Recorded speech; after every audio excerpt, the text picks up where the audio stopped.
The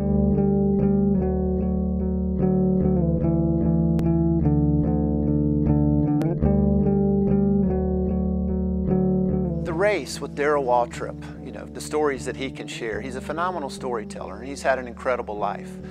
His road's not always been easy, but it's definitely always been adventuresome. We got on our knees and asked the Lord to forgive me of all the stupid things I'd done and all the people I'd hurt and the troubles that I'd had, and a fresh start. And so in July of 1983, I started on a new journey. What we're able to do is capture a lot of these stories from different chapters of his own personal life, and then take these stories and show what God was doing in and through his life and how they're applicable to our own lives. And again, Darrell was not a full-time pastor or preacher.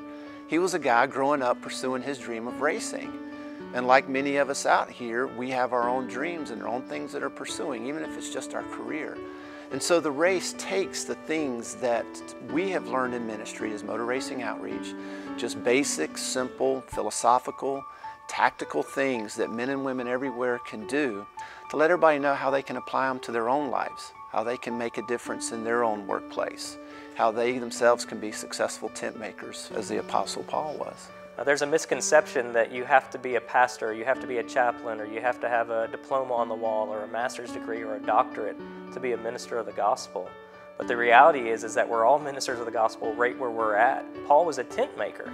That was his trade. That's where he got his income, but it didn't stop him from sharing the gospel. Here's real experiences, whether it's in the shop working on the car and you got to build the car by the rule book, or whether you're at the track and you get mad at somebody and you want to whoop them.